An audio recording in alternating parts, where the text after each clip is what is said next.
ॐ सहनाववतु सहनौ भुनक्तु सह वीर्यं करवावहै तेजस्विनावधीतमस्तु मा विद्विषावहै ॐ शान्ति शान्ति शान्तिः। తైత్రీయోపనిషత్ మూడవ వల్లి భృగువల్లి అని పేరు. భృగు అనేటువంటి మహర్షి తన తండ్రి దగ్గరికి వెళ్ళి బ్రహ్మ విద్యను అడుగుతాడు. వరుణుడు గురువుగా, అంటే తండ్రి తన గురువుగా స్వీకరించి భృగువు శిష్యుడవుతాడు. పుత్రుడే శిష్యుడు. ఇక్కడ బ్రహ్మం అంటే ఏమిటి అని అడుగుతాడు. భృగు విద్యార్థి అవడం వల్ల భృగువుకు నేర్పినటువంటి విద్య కనుక ఇది భృగువల్లి అని పేరు. వారుని విద్య అని కూడా పేరు దీనికి. వరుణుడు చెప్పడం వలన వారుణి విద్య. ఇందులో 10 అనువాకాలు ఉన్నాయి. అన్నీ కూడా గద్య రూపంలోనే ఉంటాయి, అంటే పద్యం కాకుండా గద్య రూపంలో ఉంటాయి. ఇంగ్లీష్లో ప్రోజ్ అంటారు. ఈ గద్య రూపంలో ఉన్నటువంటి ఈ మంత్రాలు 3 విషయాల్ని చెప్తున్నాయి మనకిక్కడ. ఒక్కొక్క గద్యాన్ని అనువాకం అంటారు. ఇక్కడ మన ఇంగ్లీష్లో సెక్షన్ అని ఎట్లయితే అంటామో భాగము, పోర్షన్, ఇక్కడ వల్లి అంటారు. అనువాకం అన్నాం. వల్లిలో 10 అనువాకాలు ఉన్నాయి, అంటే 10 పారాగ్రాఫ్లు ఉన్నాయని అర్థం. అనువాకం అంటే పారాగ్రాఫ్. మనకు పారాగ్రాఫ్ అంటే అర్థమవుతుంది కనుక పారాగ్రాఫ్ అనేది ఇంగ్లీష్ పేరు అనువాకముకి. అనువాకం. ఈ 10 అనువాకాల్లో 3 విషయాలు చెప్పబడినవి. ఏమిటంటే, మొదటిది బ్రహ్మజ్ఞానం సాక్షాత్ సాధనం అనేది మొదటి విషయం. బ్రహ్మజ్ఞాన సాక్షాత్ సాధనం. బ్రహ్మజ్ఞానాన్ని పొందడానికి సాక్షాత్తుగా ఏది సాధనం అనేది చెప్పబడింది. 1 నుంచి 6 అనువాకాల వరకు. రెండవ విషయం బ్రహ్మజ్ఞానమునకు పరంపరా సాధనాలు. పరంపర అంటే ఇండైరెక్ట్ మీన్స్ అంటారు ఇంగ్లీష్లో. పరంపరయా అంటే క్రమంగా అన్నారు. సాక్షాత్తుగా కాకుండా పరంపరగా సాధనాలు. అది 7వ అనువాకం నుండి 10వ అనువాకం వరకు చెప్పబడినాయి.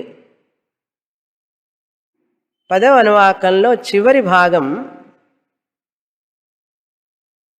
జ్ఞాన ఫలం గురించి చెప్పబడుతుంది. 10వ అనువాకంలో చివరిది జ్ఞాన ఫలాన్ని గురించి చెప్పబడింది. కనుక ఈ 3 విషయాలు మనం ఇప్పుడు సారాంశం చూస్తాం. బ్రహ్మజ్ఞానానికి సాక్షాత్ సాధనాలు, బ్రహ్మజ్ఞానానికి పరంపరా సాధనాలు, బ్రహ్మజ్ఞాన ఫలం.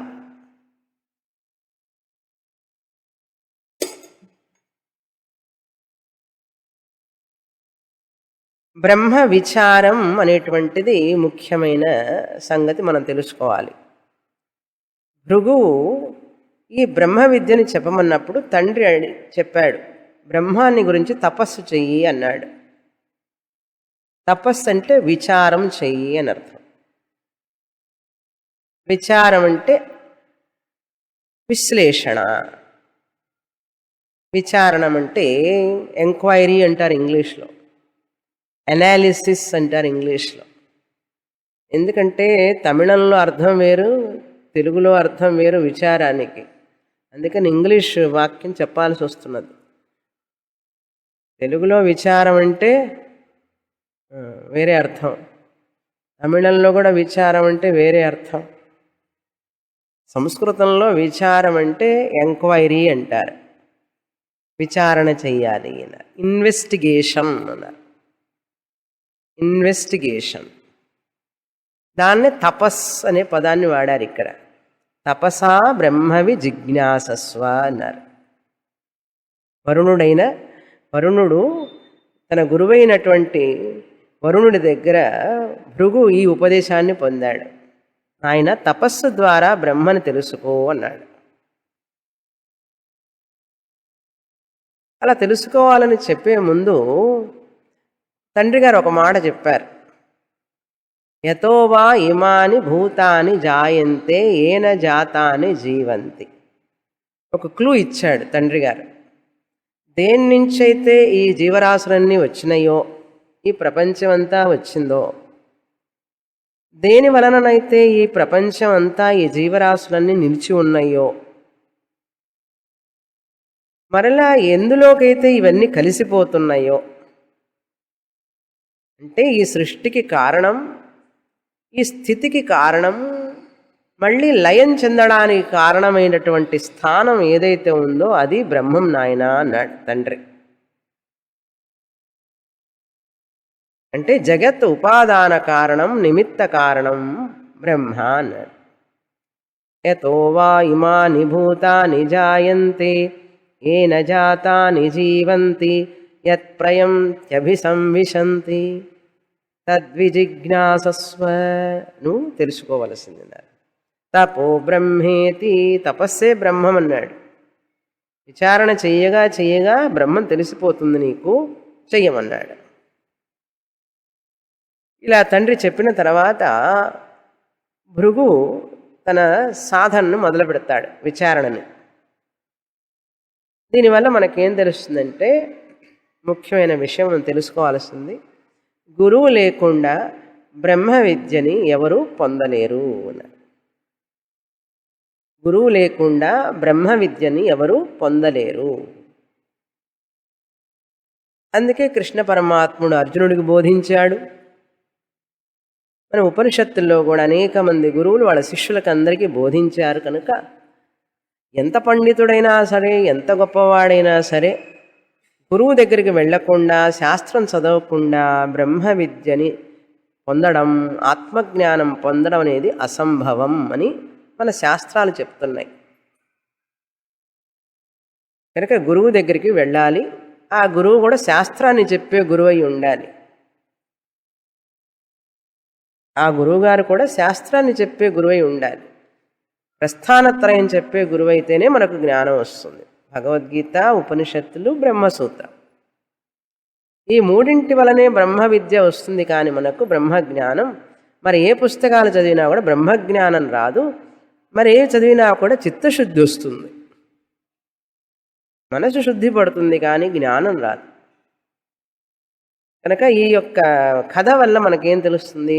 తండ్రి కొడుకులు అక్కడ బ్రహ్మ విద్య, దాని గురించి మనకేం తెలుస్తుంది? శాస్త్రజ్ఞోపి బ్రహ్మాన్వేషణం స్వాతంత్రేణ న కుర్యాత్. శాస్త్రజ్ఞోపి, ఎంత శాస్త్రం చదివినప్పటికీ కూడా, నేను అన్ని శాస్త్రాలు చదివానండి కనుక నాకు బ్రహ్మ విద్య వస్తుంది అంటే రాదు నాయన. నువ్వు గురువు దగ్గరికి వెళ్ళావా, చదువుకున్నావా బ్రహ్మ విద్య అని అంటుంది శాస్త్రం. బ్రహ్మాన్వేషణం, బ్రహ్మని అన్వేషించడం అనేటువంటిది స్వాతంత్రేణ నా కుర్యాత్, స్వతంత్రంగా చెయ్యకూడదు అనే విషయం మనకు ఈ కథ వలన మనకు తెలుస్తుంది.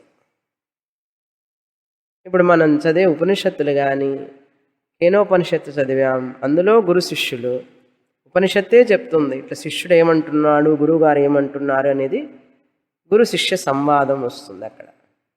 కఠోపనిషత్తులో చూసాం నచికేతుడు, యమధర్మరాజు. కైవల్యోపనిషత్తులో చూసాం, ముండకోపనిషత్తులో చూసాం. ఏ ఏ ఉపనిషత్తులోనైనా, భగవద్గీతలోనైనా, ఎక్కడైనా గురువు లేకుండా ఈయన జ్ఞానం పొందాడని చెప్పబడిందా? కనుక ఇంట్లో కూర్చుంటే జ్ఞానం రాదు, క్లాస్కి వెళ్ళి చదువు అని చెప్తున్నది ఉపనిషత్తు. సరే, ఇప్పుడు బ్రహ్మ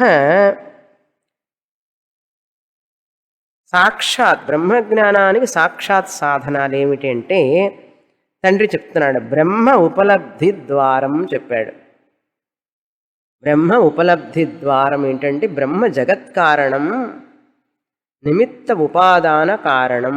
అది బ్రహ్మ ఉపలబ్ధి ద్వారం ఈ జగత్తు అన్నాడు.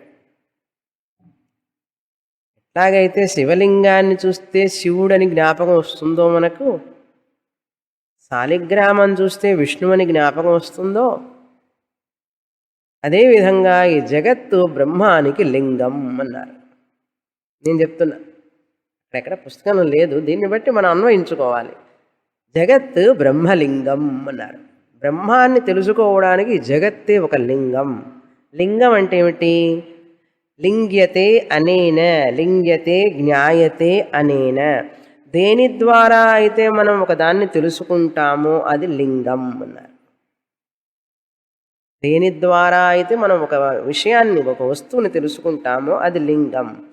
లింగం అంటే క్లూ అంటారు, ఇండికేషన్. సో శివలింగం శివుణ్ణి తెలియజేస్తుంది, శాలిగ్రామం విష్ణువుని తెలియజేస్తుంది. అదేవిధంగా జగత్ ఏం తెలియజేస్తుంది? బ్రహ్మాన్ని తెలియజేస్తుంది. బ్రహ్మ ఉన్నాడా అన్నాడు. జగత్ ఉన్నది కదా నాయన, జగత్ ఉంటే బ్రహ్మము ఉంటుంది అన్నాడు. గొలుసు చూస్తూ బంగారం ఉందా అని అడిగితే ఏం చెప్తారు? గొలుసు చంద్రహారం చూస్తూ ఏమండి బంగారం ఉన్నదా అండి అని అన్నాడు. నాయన నువ్వు చూస్తున్నది బంగారమే, గొలుసు చూస్తున్నావంటే బంగారమే చూస్తున్నావు. కాదండి నేను గొలుసు కదా చూస్తున్నాను అన్నాడు. గొలుసు రూపంలో ఉన్న బంగారం నాయన నువ్వు చూస్తున్నావు అన్నాడు. అదేవిధంగా శాస్త్రం చెప్తుంది దేవుడు ఉన్నాడా అని అడిగితే నువ్వు చూస్తున్నది దేవుణ్ణే నాయన, ప్రపంచ రూపంలో ఉన్న దేవుణ్ణే నువ్వు చూస్తున్నావు అంటుంది శాస్త్రం. నాకు దేవుళ్ళలాగా కనపడటం లేదండి అని అంటే నువ్వు నీ కళ్ళు కాస్త నలుచుకొని చూసుకో అన్నాడు. జ్ఞానచక్షువుతో చూస్తే నీకు ఆ ప్రపంచం భగవంతుడిగా స్వరూపంగా కనపడుతుంది.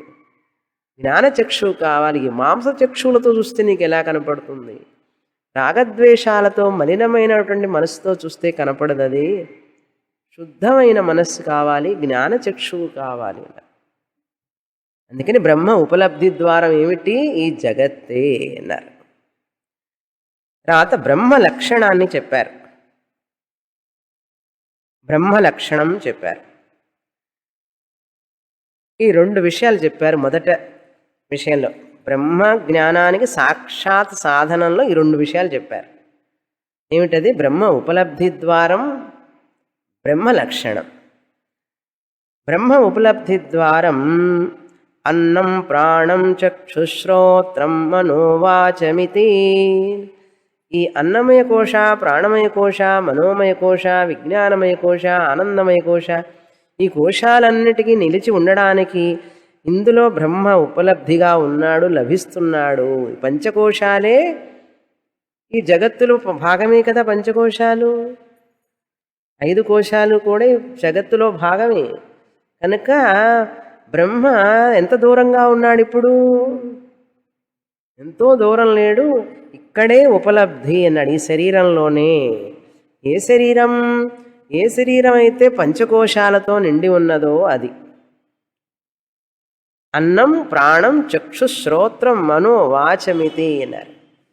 ఇవన్నీ కూడా ఉపలబ్ధి స్థానాలు. జడమైన శరీరం కదులుతున్నది, జడమైన ప్రాణం పనిచేస్తున్నది, జడమైన కళ్ళు ముక్కు చెవులన్నీ కూడా వాటి వాటి పనులు చేస్తున్నాయి. మనస్సు, జడమైన మనస్సు ఆలోచిస్తున్నది. కనుక జడమైనవన్నీ కూడా పనిచేస్తున్నాయి అంటే చేతనమైనది ఏదో వీటి వెనకాల ఉంది. కాబట్టి ఆయన ఈ శరీరమే ఉపలబ్ధి స్థానం బ్రహ్మానికి అన్నాడు. అందుకని నీ బుద్ధిలో తెలుసుకో బ్రహ్మాన్ని అని అర్థం. బ్రహ్మ లక్షణం చెప్పేటప్పుడు ఏం చెప్పారు? యతో వా ఇమాని భూతాని జాయంతే. ఇది బ్రహ్మ లక్షణం అన్నారు. ఇది బ్రహ్మ లక్షణం. ఇది బ్రహ్మ విచార పద్ధతి. పంచకోశాలని విచారణ చేసి నువ్వు దీన్ని తెలుసుకో. పంచకోశ ప్రక్రియ ద్వారా, పంచకోశ వివేక ప్రక్రియ. నేను అన్నమయ కోశాన్ని కాదు, ప్రాణమయ కోశాన్ని కాదు, మనోమయ విజ్ఞానమయ కోశములు కాదు, ఆనందమయ కోశాన్ని కూడా కాదు. ఇది పంచకోశ వివేక విలక్షణం బ్రహ్మ అహం అన్నారు. ఇది మాంసపిండం, ఈ శరీరం. ఇది ఆత్మ దీని చేత కప్పబడి ఉన్నది. మనకు అజ్ఞానం వల్ల ఆ ఆత్మస్వరూపము కప్పబడినట్లుగా ఉన్నది అన్నారు. కనుక ఈ శరీర దోషాలన్నీ కూడా నాకున్నాయి అని చెప్పి అనుకుంటున్నాను నేను. వ్యాధి, జర, మరణం ఇవన్నీ కూడా శరీర ధర్మాలు. శరీర ధర్మాలు నా ధర్మాలు ఎట్లవుతాయి కదా? అయినా తెలుసుకోలేకపోతున్నామే. పిల్లవాడు తన జుట్టు తాను పీక్కుంటూ తానే ఏడుస్తాడు. పసిపిల్లవాడు ఇంకా నడవడం రాలేదు, వాళ్ళమ్మ ఏదైనా ఇవ్వకపోతే వాడు జుట్టు పీక్కుంటాడు. లేకపోతే పొట్ట కింద చేయి బట్టి నగిలిపోతూ ఉంటుంది, ఏడుస్తాడు. తీసుకోవచ్చు కదా అంటే వాడికి అంత జ్ఞానం రాలేదు. మనం కూడా ఆ పసిపిల్లవాడు లాంటివే. ఇప్పుడు బ్రహ్మజ్ఞానం వచ్చే వరకు, శాస్త్రం చదివి అర్థమయ్యే వరకు మనందరం ఆ ఏడుస్తున్నాడు చూసాడు ఆ పిల్లవాడు, అందుకే మనం కూడా ఏడుస్తూ ఉంటాం. ఇప్పుడు పెద్దగా ఏడుస్తాం, లోపల ఏడుస్తాం, అప్పుడప్పుడు కొంచెం ఆనందంతో ఏడుస్తుంటాం అప్పుడప్పుడు. అంతేగాని పెద్ద తేడా ఏం లేదు. తర్వాత వాడు బొమ్మల కోసం ఏడుస్తాడు, బిస్కెట్ల కోసం ఏడుస్తారు. మనమేమో ఆ బొమ్మల కోసం ఈ బొమ్మల కోసం ఏడుస్తూ ఉంటాం. ఇంట్లోకి అది కావాలి, ఇది కావాలి, అది లేదు, ఇది లేదని చెప్పి బాధపడతాం. పెద్ద తేడా ఏముందండి? వాడు పిండి బిస్కెట్ల కోసం ఏడిస్తే వీడు బంగారం బిస్కెట్ల కోసం ఏడుస్తాడు. కనుక దుఃఖంలో తేడా లేదు, ఏది కోరుకుంటున్నాడో అందులో తేడా ఉంది. కానీ కనుక వివేకం చెయ్యాలి. ఇది ప్రక్రియ, వివేక ప్రక్రియ, పంచకోశ వివేక ప్రక్రియ చెయ్యాలి. అద్దం చూసుకునేటప్పుడు పౌడర్ డబ్బా, స్నో డబ్బా అని గుర్తుకొస్తాయి. కానీ దీని వెనకాల ఈ యొక్క చర్మం వెనకాల మాంసం, నెత్తురు, చీము అంతా ఉందని జ్ఞాపకం వస్తున్నదా? ఈ యొక్క ఎముకల గూడికి ఇది ఒక కవరు, ఈ చర్మం. దీనికి ఇంకొక సిల్క్ శారీ, సిల్క్ కోట్ ఇవన్నీ వేసుకుంటా. కవర్ మీద కవర్ అన్నమాట. ఆత్మ పంచకోశాలతో కవర్ అయి ఉన్నది, అందుకని మనకు తెలియడంలా. దాని మీద ఇంకొక కవర్లు వేస్తాం. రాగద్వేషం అనే కవరు, కోపతాపాలు ఇవన్నీ కూడా. కనుక వివేక ప్రక్రియ చెయ్యాలి అన్నారు. ఇంటికి వెళ్ళిన తర్వాత సీరియల్ చూస్తూ కూర్చుంటే రాదు నాయనా. పంచకోశ వివేక ప్రక్రియ తైత్రీయం చదువుతూ ఉండాలి అప్పుడప్పుడు అన్నారు. ఇక విన్నదాన్ని వదిలిపెట్టకూడదు, ఇంటికి వెళ్ళి దాన్ని విచారణ చెయ్యాలి. అబ్బాయి అడిగాట, మీరు జోకు చదివే ఉంటారు, బామ్మ నువ్వు అన్నీ వదిలిపెట్టావు కానీ ఈ సీరియల్ చూడటం మాత్రం వదిలిపెట్టలేదని అడిగాడట. నిన్ననో మననో వచ్చింది జోక్. బామ్మ నువ్వు అన్నీ వదిలిపెట్టావు కానీ కాశీకి వెళ్ళింది చాలా వదిలిపెట్టి వచ్చింది, అన్నీ వదిలిపెట్టింది కానీ సీరియల్ వదిలిపెట్టలేదేమిటి అన్నట. అంటే నాయన ఈ సీరియల్లో నేను చిన్నప్పుడు యాక్ట్ చేశాను, బేబీ యాక్టర్గా, బాలనటిగా నటించాను అన్నదిట. అంటే ఏమిటి, ఆ సీరియల్ అప్పటి నుంచి వస్తూనే ఉంది, ఈవిడ ముసలావిడ కూడా అయింది. ఎపిసోడ్ మీద ఎపిసోడ్ వస్తూనే ఉన్నాయి, ఎప్పటికీ అది ముగిసేటట్లు. ఇప్పుడు ఈ పోయేటప్పుడు కూడా అయ్యో ఇంకా సీరియల్ కాలేదు, అప్పుడే తీసుకుపోతున్నాడే అన్నాడు. అదొక బాధ. అన్ని ఎపిసోడ్ల సీరియల్ ఏమంటే అలా ఉంటే కదండి టెన్షన్ వచ్చేది, క్లైమాక్స్ రావాలి కదా అంటారు. కనుక మన జీవితం అంతా కూడా 3 స్క్రీన్లకే పరిమితం అయిపోయిందని చెప్పాను కదా. Telephone, cell phone screen, computer screen, ఇంకోటి ఏంటి టెలివిజన్ స్క్రీన్, టీవీ స్క్రీన్. 3 స్క్రీన్లలో స్క్రీమింగ్ చేస్తున్నాం మనం.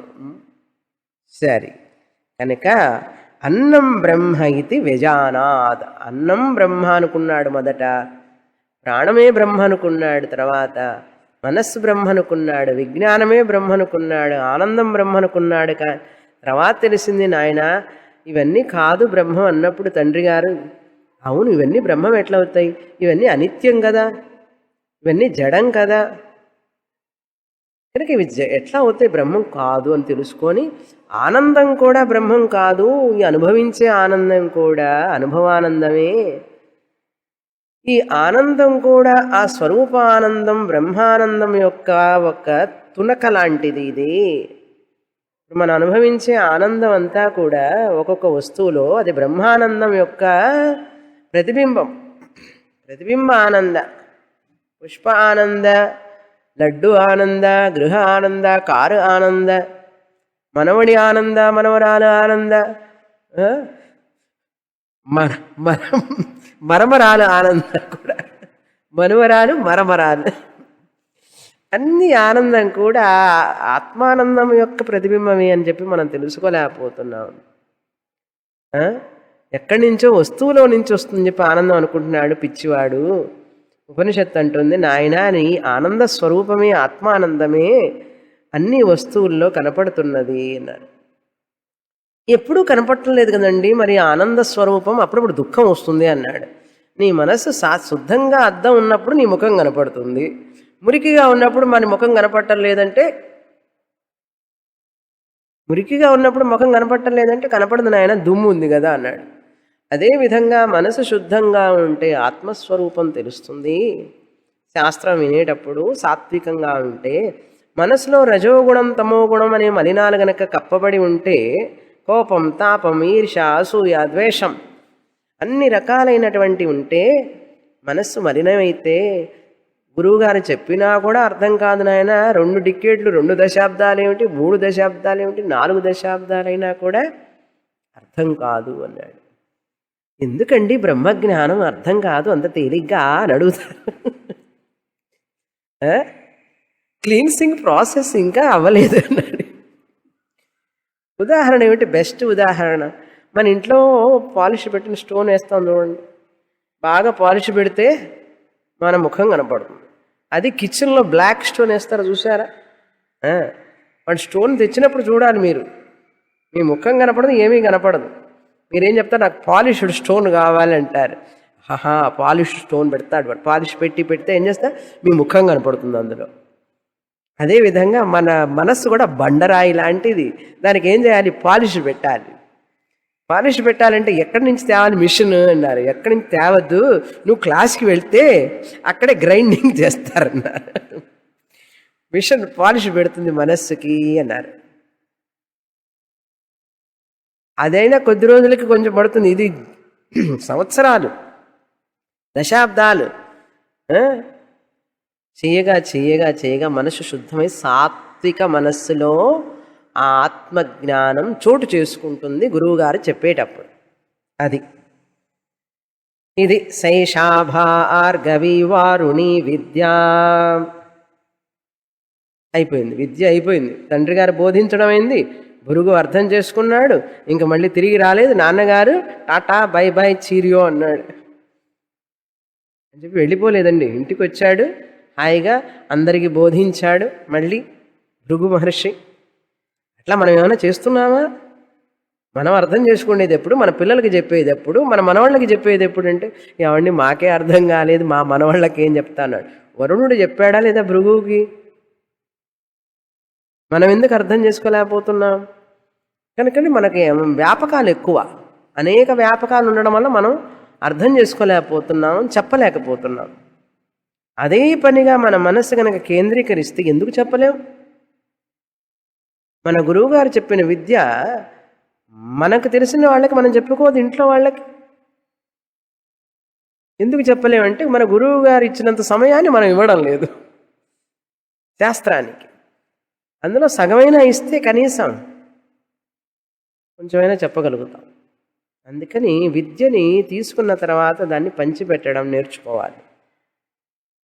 అలా చేస్తే కదా శాంతి సుఖాలని వస్తాయి మనిషికి.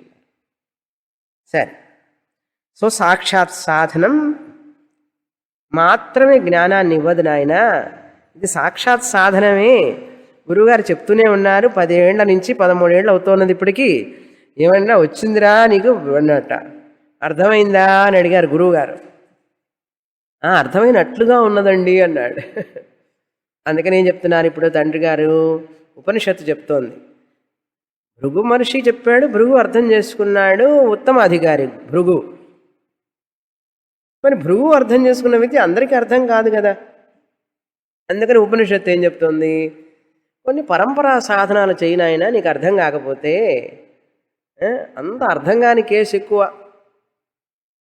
ఉత్తమ శిష్యులు చాలా తక్కువ, మధ్యమ అధమ శిష్యులే ఎక్కువగా ఉంటుంటారు. ఎందుకంటే ప్రాపంచిక వ్యవహారాల్లో తిరిగే వ్యక్తికి సమయాన్ని ఇవ్వలేడు. సమయాన్ని ఇవ్వలేనప్పుడు ఎలా వస్తుంది? ధనం సంపాదించడానికి ఎంత సమయాన్ని ఇస్తున్నాడు, వంట చేయడానికి ఎంత సమయాన్ని ఇస్తున్నాం, పిల్లల్ని పెంచడానికి ఎంత సమయాన్ని ఇస్తున్నాం, ఎంత మనస్సుని మనం ఉపయోగిస్తున్నాం వాటి కోసం. అందులో కనీసం ఒక పావు వంతు ఉపయోగిస్తున్నామా? మండే గంట, ఇప్పుడే కదండి 2 గంటలు చేసాం, అది కూడా అంతకుముందు గంటే కదా. ఆ గంట సేపట్లోనే ఎన్నిసార్లు వాచి చూస్తాము? మీరు కాదులేండి, కొంతమంది ఇస్తున్న జనం వాచి చూస్తాం, అందుకు లోపలే సెల్ ఫోన్లు వస్తూ ఉంటాయి, మిస్డ్ కాల్స్ వస్తూ ఉంటాయి. ఆ గంట సేపట్లోనే మిస్డ్ కాల్స్. ఆ గంట సేపు శాస్త్రానికి ఇవ్వచ్చు కదా మనస్సు అంటే, ఎందుకు గడియారానికి సెల్ ఫోన్కి ఇస్తాం మనం అన్నారు. భృగులాగా మనం చదవడం లేదు కదా, అందుకని భృగులాగా మనకు అర్థం కాదు. ఎందుకంటే మన మనస్సు సెల్ ఫోన్కి కొంచెం ఇచ్చాం, గడియారానికి కొంచెం ఇచ్చాం. కనుక మనం ఎంత మనస్సుని ఇస్తే అంతే మనకు వస్తుంది. అర్థమైందా? ఫలాన్ని మాత్రం కోరుకుంటాం, కానీ మనం మనసు ఇస్తున్నామా అనే దాన్ని మనం విచారణ చేయం. అందుకని ఉపనిషత్తు చెప్తుంది, నువ్వు నా చెప్పిన మాట వినవులే, నువ్వు సెల్ ఫోన్ ఆపవు, వాచీలు ఆపవు, ఇవన్నిట్లోనే పట్టుకొని ఉంటావు గనక నీకు కొన్ని సాధనాలు చెప్తాను, చెయ్యి అంటుంది. ఏమిటంటే కర్మయోగ సాధనం, ఉపాసన సాధనాలు. ఎందుకంటే మనస్సు ఇంకా తీక్షణం కాలేదు, వైరాగ్యం రాలేదు ప్రపంచం మీద నీకు. ఇంకా ఆ గంటసేపు శాస్త్రం చదివేటప్పుడైనా కనీసం అవన్నీ వదిలిపెట్టచ్చు కదా అంటే, అవన్నీ కూడా శాస్త్రంతో పాటే నేను లాక్కొస్తూ ఉంటాడు. శాస్త్రం చదివేటప్పుడు వదిలిపెట్టచ్చు కదా పక్కన, ఏం వదిలిపెట్టలేము. అంటే శాస్త్రం కంటే సెల్ ఫోన్ ఇంపార్టెంటా, శాస్త్రం కంటే వాచ్ ఇంపార్టెంటా, శాస్త్రం కంటే ఇల్లు ఇంపార్టెంటా? ఆ గంట సేపు కూడా, గంట సమయాన్ని కూడా మనం మనస్సుని ఏకాగ్రత చేయలేని వాళ్ళం. శాస్త్రం మాత్రం మనం ఎందుకు అనుగ్రహించాలి? శాస్త్రం మనల్ని చెప్పండి. ఫలం మాత్రం కావాలి. శాస్త్రం అడుగుతుంది, నువ్వు మనస్సు ఎంత మనస్సుని ఇచ్చావు నాకు అని అడుగుతుంది శాస్త్రం. అది అడిగితే 0 మార్క్ వస్తుంది మనకు. అందుకని శాస్త్రం ఏం చేస్తుంది, జాలిపడి మనకు, ఫోన్లే పర్వాలేదులే, నువ్వు చాలా బిజీగా ఉన్నావు కదా, ఏం చేస్తావు అని చెప్పి కొంచెం కర్మయోగం చెయ్యి నాయనా, కొన్ని ఉపాసనలు చెయ్యి, నీకే కొంత టైం పడుతుంది, వ్యవహారం నేను చెప్తే వినవు కానీ కొన్ని కర్మయోగ అనుష్ఠానాలు చెయ్యి అంటుంది. ఏమిటవి? 7వ అనువాకం నుంచి 10వ అనువాకం వరకు సహకారి సాధనాలు. సహకారి సాధనాలు అంటే మనకు పరంపరగా సహకారం చేసే సాధనాలు అన్నారు. మొదటి సహకారి కారణం కర్మయోగ, రెండవ సహకారి కారణం ఉపాసన అన్నారు. వేద పూర్వాన్ని పూర్తి చేసుకోకుండా వేదాంతానికి వస్తే మళ్ళీ వేదాంతం వెనక్కి పంపిస్తుంది, వీడిని వేద పూర్వానికే పంపిస్తుంది. అంటే ఏమిటి? పంచమహాయజ్ఞాలు కర్మయోగం చేయకుండా వస్తే ఎవరైనా వెనక్కి పంపించడం అంటే ఏమిటి అర్థం? ఈ వినే శాస్త్రం నీకు కర్మయోగగా ఉపయోగపడుతుంది, ఉపాసనగా ఉపయోగపడుతుంది. అర్థమైందా? అంటే శాస్త్రం చదవడం వల్ల కర్మయోగం వలన రావాల్సిన ఫలం చిత్తశుద్ధి ఫస్ట్ శ్రవణంలో వస్తుంది. ఉపాసన యోగం వల్ల రావాల్సిన ఏకాగ్రత శ్రవణం వల్ల వస్తుంది. స్వామిని మీ క్లాస్కి వచ్చిన తర్వాత ఇప్పుడు నా కాన్సన్ట్రేషన్ పెరిగింది స్వామిని అన్నారు. అది ముందే సంపాదించుకొని రావాలి కదా, ఇక్కడికి వచ్చిన తర్వాత పెరగడం ఏమిటి అన్నాడు. అంటే మా శ్రవణం ఎలా ఉపయోగపడింది? ఏకాగ్రతను పెంచుకోవడానికి ఉపయోగపడింది అన్నారు. అంటే శ్రవణం మహావాక్య జ్ఞానానికి ఉపయోగపడలేదనే కదా అర్థం. శాస్త్రానికి వచ్చిన తర్వాత నా మనసు బాగా శుద్ధి పడిందండి అన్నారు.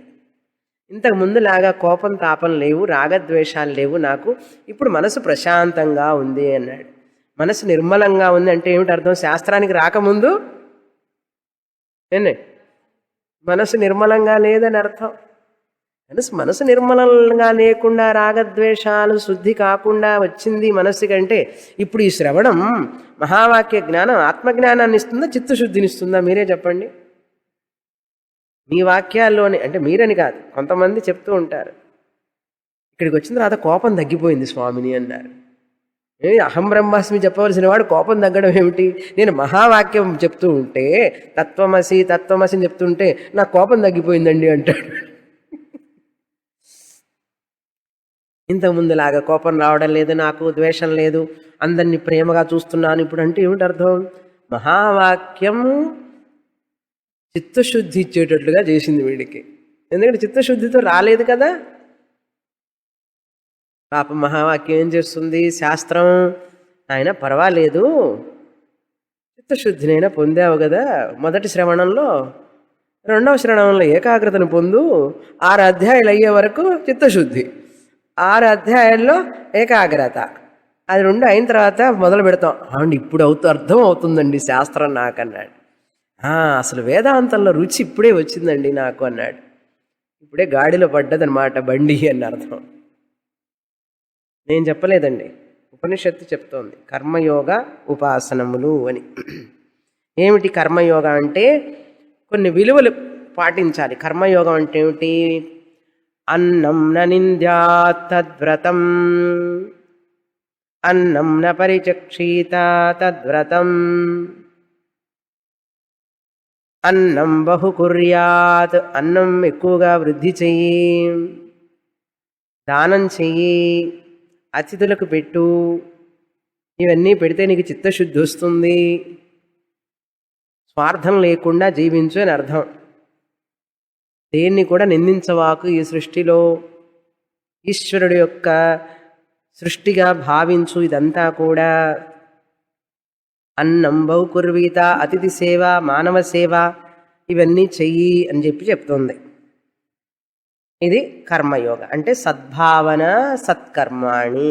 కర్మయోగం అంటే ఏమిటి? సద్భావనతో సత్కర్మలు చెయ్యి అన్నారు. సద్భావనతో సత్కర్మలు చేసి ఉంటే నీకు గురువుగారు చెప్పేటప్పుడే మహావాక్యం అక్కడే క్లాసులో అహం బ్రహ్మాస్మి జ్ఞానం వచ్చి ఉండేది. ఉపనిషత్తుకు తెలుసు, వచ్చే వాళ్ళందరూ కూడా బ్యాక్ డోర్ ఎంట్రీలే. అయినప్పటికీ కూడా ఉపనిషత్తు సహస్ర హితైషిణి మాత అన్నారు. 1000 తల్లులతో సమానం వేదమాత. నీకు అర్హత లేదురా, నీకు జ్ఞానం రాదు అని అన్నది కదా తల్లి వేదమాత. ఏం చేస్తుంది పాపం? వీడు కూర్చొని వింటూ ఉంటే ఆ వేదమాత వీడికి చిత్తశుద్ధి వచ్చేటట్లుగా చేస్తుంది. అందుకని ప్రతి ఉపనిషత్తులో చూడండి విలువలు చెప్తారు, సాధనాలు చెప్తున్నారు. ప్రతి ఉపనిషత్తులో మనం చూస్తూనే ఉన్నాం. బ్రహ్మ విద్య చెప్పేటప్పుడు సాధనాలు ఎందుకు చెప్పాలి ఉపనిషత్తు? మీరే ఆలోచించండి. బ్రహ్మ విద్య గురించి మాట్లాడేటప్పుడు సాధనాలు ఎందుకు చెప్పాలి? స్కూల్స్లో కాలేజెస్లో మోరల్ సైన్స్ క్లాస్ ఎందుకండి? తల్లి తండ్రి చిన్నప్పుడే వాడికి మంచి విలువలు అన్నీ నేర్పి పంపించాలి స్కూల్కి. అప్పుడు టీచర్ గారు స్ట్రైట్గా మ్యాథ్స్ సబ్జెక్టు, ఇంగ్లీష్ సబ్జెక్టు చెప్పచ్చు.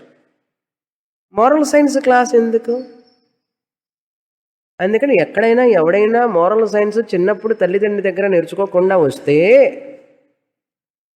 వీడికి విద్య వంట పట్టదు, వంట పట్టినా కూడా వాడు సరిగా దాన్ని ఉపయోగించుకోడు అని చెప్పి మోరల్ సైన్స్ క్లాసెస్ ఉండేవి చిన్నప్పుడు. చిన్నప్పుడండి, ఇప్పుడు లేవు స్కూళ్ళల్లో మోరల్ సైన్స్ క్లాస్. స్కూళ్ళల్లో ఎలా అయితే మోరల్ సైన్స్ ఉంటుందో విద్యార్థులకు ఎక్కడైనా ఒకవేళ సద్భావనలు సత్కర్మలు వాళ్ళు చేయకపోతే వాళ్ళకి విద్య హానికరం.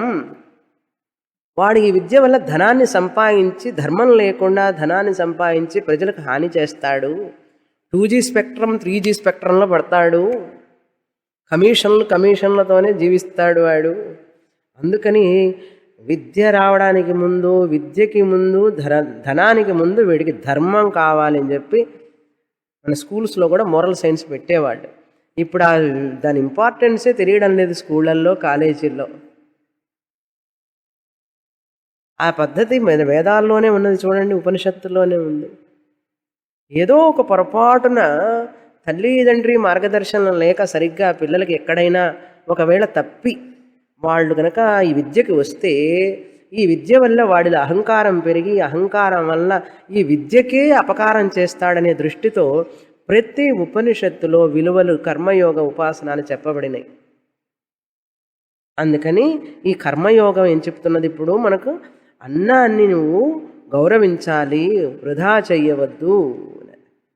అన్నం ఎక్కువగా వృద్ధి చేసి అందరికీ దానం చెయ్యి.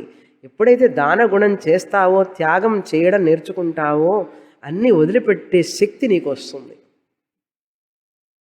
త్యాగ గుణం కావాలి మనిషికి. దానం అంటే ఏమిటి? ఇవ్వడం కదా, అన్నదానం. నువ్వు తినేదాన్ని, నువ్వు అనుభవించేదాన్ని ముందు అందరికీ పంచు అన్నారు. అలా పంచినప్పుడు నీలో అహంకారం తగ్గుతుంది. సద్భావనతో చెయ్యి, దైవిక భావనతో చెయ్యి. ఆ కర్మలు చేసేటప్పుడు కూడా నేను చేస్తున్నానని అహంకారం లేకుండా చెయ్యి. పేరు ప్రఖ్యాతుల కోసం చెయ్యవాకు. భగవంతుడిగా భావించి భగవంతుడు నాకు ఈ అవకాశం ఇచ్చాడనే భావనతో చెయ్యి. అది సద్భావన. సత్కర్మ చెయ్యాలి, మళ్ళీ మంచిది చెయ్యాలి, అందరికీ అపకారం చెయ్యవాకు. ఇవన్నీ దేనికోసం? అవతలి వాళ్ళ కోసమా? కాదు. నువ్వు మానసికంగా శుద్ధుడు అవుతావు. నీ మనస్సు స్వచ్ఛతని పొందుతుంది. అలా స్వచ్ఛతను పొందినప్పుడు మనస్సు, నువ్వు విద్యకి పాత్రుడు అవుతావు. ఆ విద్యకి నువ్వు అర్హుడే అవుతావు. కనుక ఈ విషయాన్ని గ్రహించినంత వరకు కూడా, ఎలాగైతే నూనె నీళ్లు కలవో శాస్త్రం మన మనస్సు జోడింపబడవు. జోడింపబడకపోతే ఏమవుతుందంటే మనసులో దుఃఖం అట్లాగే ఉంటుంది, శాస్త్రం శాస్త్రంగానే ఉంటుంది. మన దుఃఖం దుఃఖం అట్లాగే ఉంటుంది. ఇంకా క్లాసుకు వచ్చి ఏం ప్రయోజనం అంటే ఏం ప్రయోజనం ఉండదు. కనుక మన మనసులో ఉన్న దుఃఖాన్ని పోగొట్టడానికి కదా శాస్త్రం. కనుక మనసు శుద్ధపడితేనే మన మనసులో దుఃఖం పోతుంది. శుద్ధపడనంత వరకు మనసులో దుఃఖం పోదు. మనసులో శుద్ధం పడటం అంటే ఏమిటి?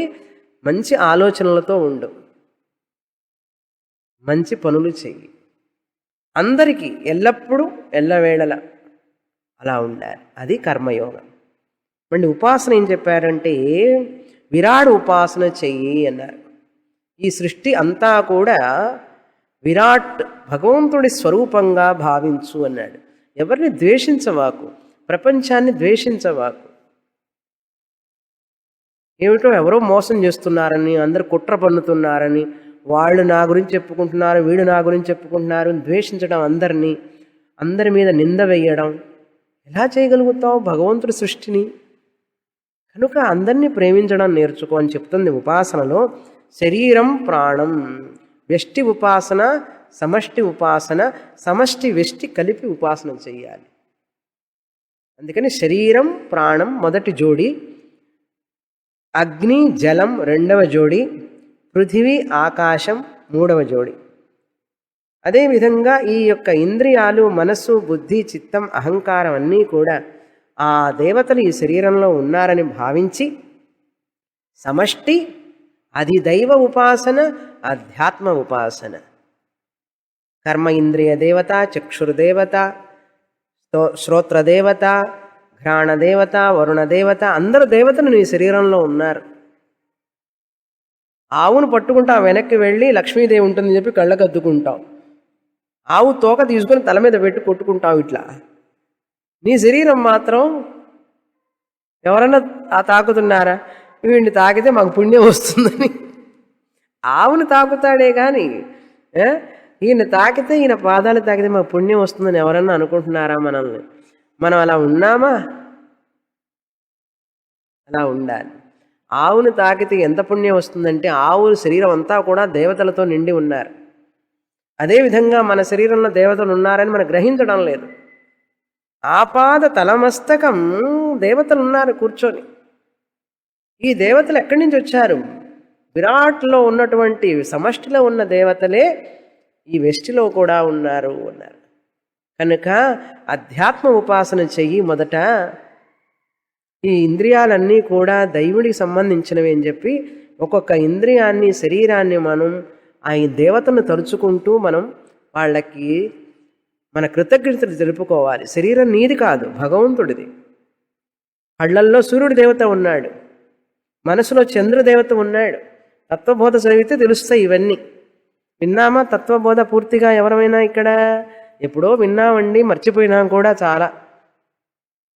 కనుక తత్వబోధ రిపీట్ చేస్తూనే ఉండాలి, ఎప్పుడు మర్చిపోకూడదు.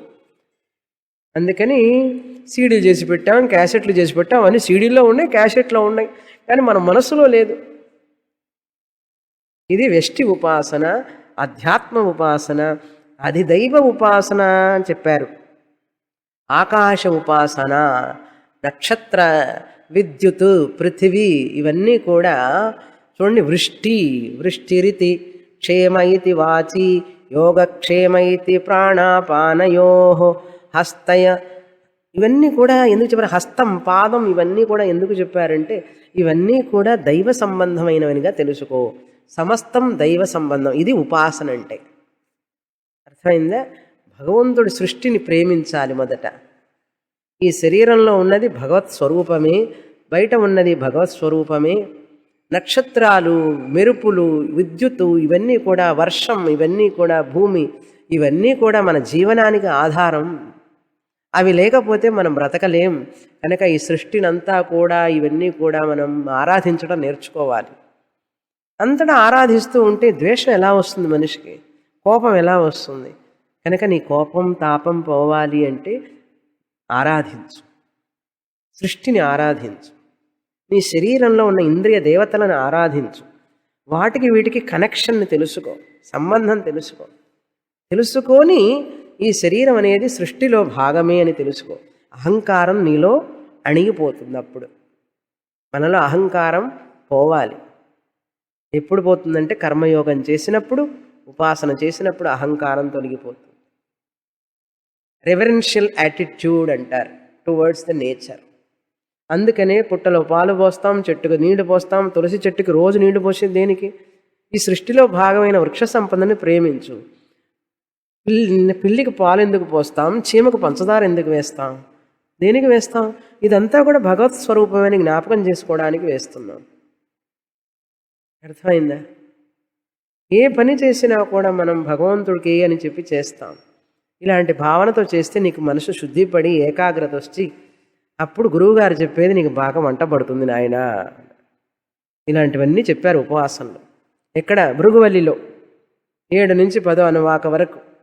అందుకని చదువుతూ ఉండాలి. అప్పుడప్పుడు ఉపనిషత్తులన్నీ రివైజ్ చేసుకుంటూ ఉండాలి. బంగారం ఎన్నెన్ని నగలు ఉన్నాయో చూసుకుంటుంటారా లేదా? అప్పుడప్పుడు రివైజ్ చేసుకుంటాం. బ్యాంక్ బ్యాలెన్స్ ఎంత ఉంది రివైజ్ చేసుకుంటాం. ఫిక్స్డ్ డిపాజిట్ ఎప్పుడు మెచ్యూర్ అవుతున్నాయి కరెక్ట్గా చూసుకుంటాం. కరెక్ట్ ఏమిటి 3 నెలల ముందే చూసుకుంటూ ఉంటారు. ఇవన్నీ చూసుకుంటున్నాం. కానీ ఒక్కసారి ఉపనిషత్తులు రివైజ్ చేస్తే ఏమవుతుంది? భగవద్గీత రివైజ్ చేస్తే ఏమైంది? స్వామిని ఇంకొకసారి భగవద్గీత చెప్పండి అంటారు. చెప్పిన వినొచ్చు కదా. క్యాసెట్లు ఉన్నాయి, సీడీలు ఉన్నాయి, నోట్స్ రాసుకుంటే నోట్స్ ఉన్నది. అవి ఏం వినకూడదు. చెప్పిందే గురుగారు చెప్తూ కూర్చుంటే వారికి ఆయుష్ ఉంది కదా, కొంతనే లిమిటేషన్. వారికి శక్తి అనేది కొంతవరకే కదా. కనుక మనమే రివైజ్ చేసుకోకూడదు. కనుక మనం అట్లా రివైజ్ చేసుకుంటూ ఉంటేనే మనలో జీర్ణం అవుతుంది విన్నదాన్ని కూడా అన్నారు. లేకపోతే తిన్న ఆహారం శక్తినివ్వదు నాయన, జీర్ణించుకున్న ఆహారం శక్తిని ఇస్తుంది. ఉపనిషత్తుల గీత విన్నంత మాత్రాన మనకు జ్ఞానం రాదు, ఫలము రాదు. విన్నది కొంచెం జీర్ణం చేసుకోవాలి. దానికి సమయాన్ని కేటాయించాలి. ఉదయం సాయంత్రం కొంచెం కొంచెం సమయాన్ని కేటాయించాలి. అంత సమయాన్ని పిల్లలు, సంసారం, డబ్బులు సంపాదనకేనా? ఎందుకు కేటాయించలేం? మనసు ఉంటే మార్గం ఉంటుంది. మనకు మార్గం ఎందుకు లేదు? మనసు లేదు, మార్గం లేదు అంటే కొంచెం కష్టంగా ఉంటుంది. కానీ ఏం చేస్తాం? చెప్పాలి. ఉపనిషత్తు చెప్తుంది సూటిగా. మన మంచి కోసమే కదా చెప్తుంది ఉపనిషత్తు. గురువుగారు కూడా మన మంచి కోసమే చెప్తారు. కానీ దేనికి చెప్తారు? గురువుగారికి ఏంటి లాభం? శాస్త్రానికి ఏమిటండి లాభం? కనుక శాస్త్రం చెప్పే ప్రతి వాక్యం, గురువుగారి నోటి నుంచి వచ్చే శాస్త్రవాక్యం ప్రతిదీ కూడా నా క్షేమాన్ని కోరే చెప్తున్నది అనే భావన రావాలి. అవి అమృత వాక్కులుగా మన మనసులోకి వెళ్ళాలి. ఇది అమృత వాక్కుగా వెళ్ళాలి. కానీ ఈరోజు నన్ను చూస్తూనే చెప్పారు స్వామిని వారు. నన్ను గురించే చెప్పారు, ఎవరి గురించి చెప్పరు, ఎవరిని చూస్తూ చెప్పరు. గురువు గారికి అవన్నీ ఏం గుర్తుండవు అసలు.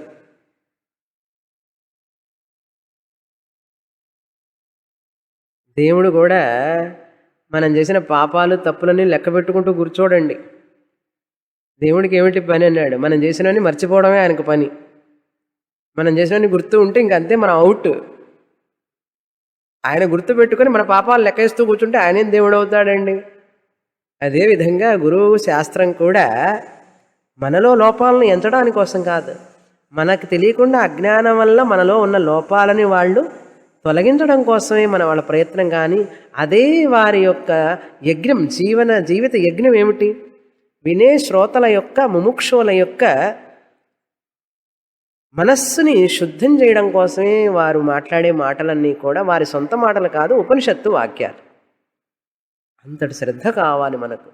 గురువే సర్వం, గురు వాక్యమే సర్వం, అది శ్రద్ధ. ఎక్కడ చెప్పింది? తత్వబోధ. గురు వేదాంత వాక్యేషు విశ్వాస శ్రద్ధ. ఇంక నుంచి మీరు తత్వబోధ వాక్యాలు నాతో పాటు రిపీట్ చేస్తేనే క్లాసులు కంటిన్యూ చేస్తా, లేకపోతే you're taking it as granted.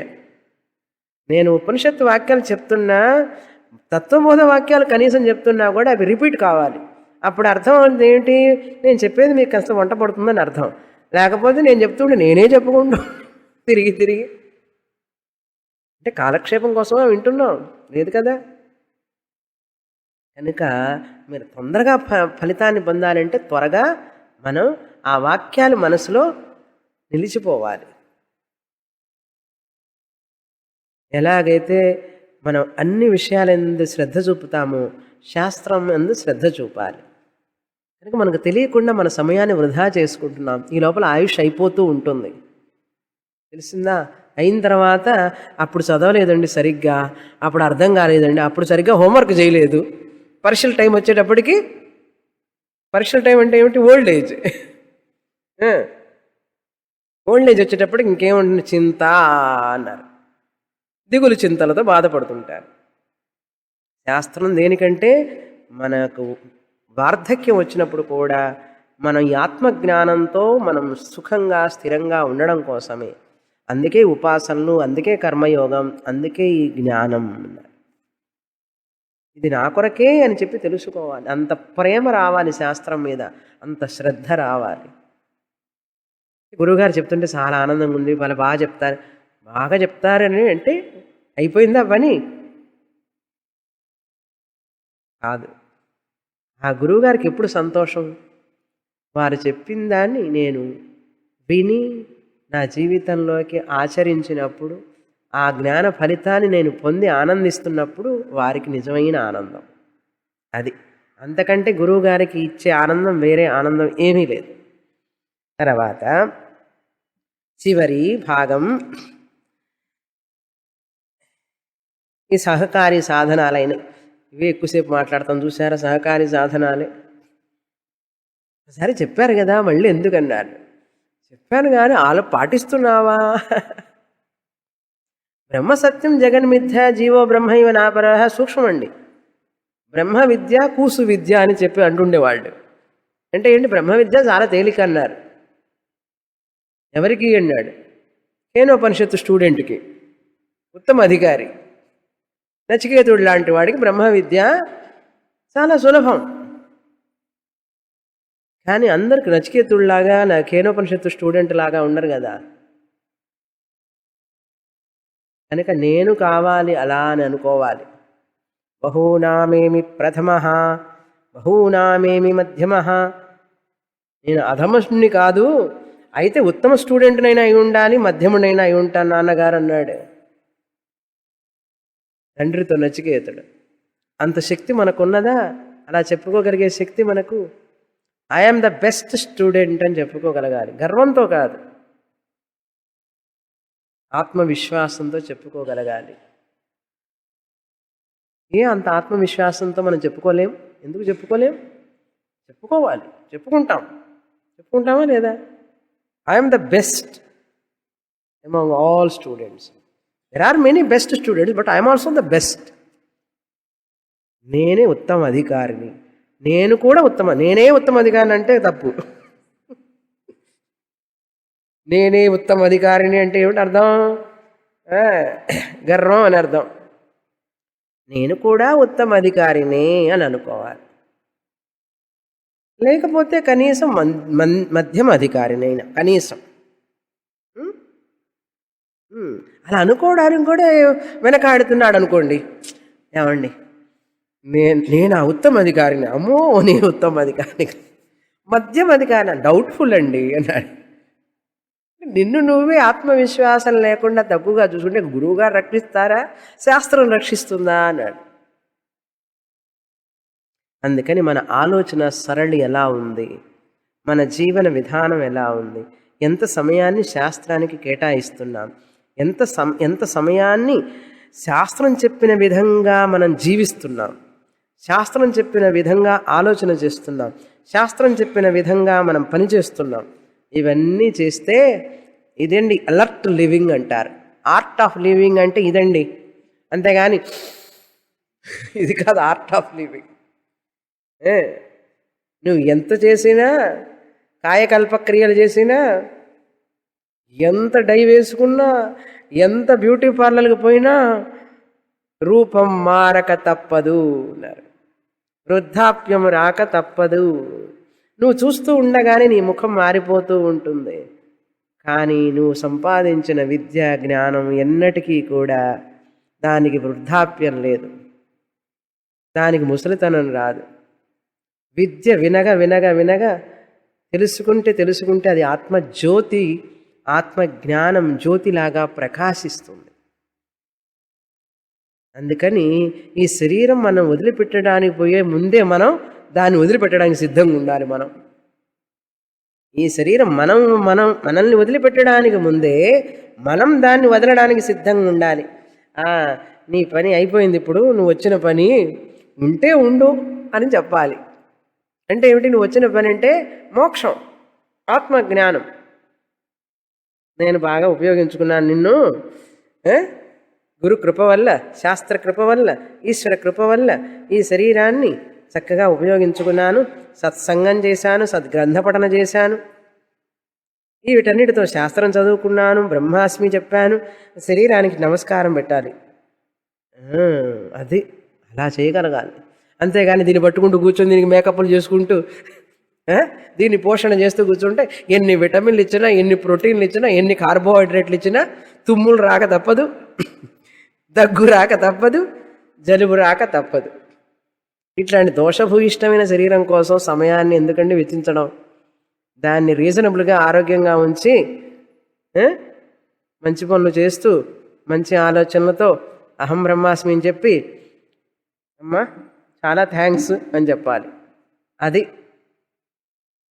అది ఏంటి ఉత్తమ శిష్యుడి లక్షణం. సరే, జ్ఞాన ఫలం. ఫలం ఏముందండి? ఫలం కొంచెంసేపే, చివర్లో. ఎవరైతే ఈ బ్రహ్మాన్ని తెలుసుకొని తానే ఈ బ్రహ్మంగా, సర్వం ఈ బ్రహ్మంగా భావిస్తాడో అతనికి ఏదనుకుంటే అది లభిస్తుంది. అన్నవానన్నాదో భవతి మహాన్ భవతి ప్రజయా పశుభిర్బ్రహ్మవర్చసేన మహాన్ కీర్త్యా అని చెప్తాడు. తాను ఏదనుకుంటే అది లభిస్తుంది, ఆనందంతో ఉంటాడు. ముఖ్య ఫలం ఏమిటంటే అభిమాన రాహితత్వం. శరీరం మీద అభిమానం పోతుంది, స్వార్థం పోతుంది, అందరినీ ప్రేమించడం నేర్చుకుంటాడు, సర్వాత్మ భావం వస్తుంది. రాగద్వేష రహితత్వం. రాగద్వేషాలు పోతాయి మనిషిలో నుంచి, కల్మషం పోతుంది. అహంకార మమకారాలు తగ్గిపోతాయి. ఏంటి? అహంకారాలు మమకారాలు అతన్ని విడిచిపెట్టి వెళ్ళిపోతాయి. ఏ అహంకార మమకారాలైతే అతన్ని ఇంతవరకు బాధించినాయో అవి వెళ్ళిపోతాయి.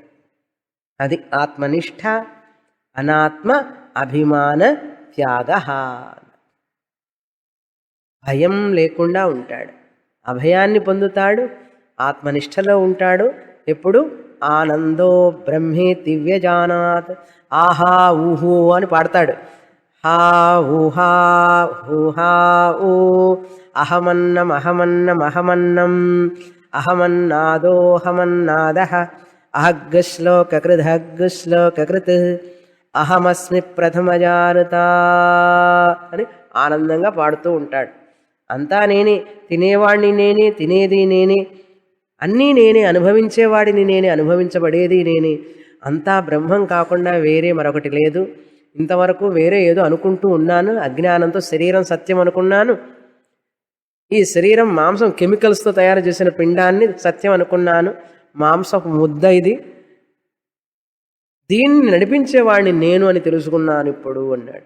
ఈ ప్రపంచాన్ని మొత్తాన్ని నడిపించేవాడిని నేనే, బ్రహ్మస్వరూపాన్ని, అహంకారాన్ని నేను కాదు.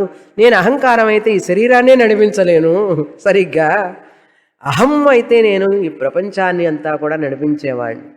అహం అంటే బ్రహ్మ చైతన్యం, అహంకారం అంటే శరీరానికి సంబంధించినది, వ్యక్తికి సంబంధించినది.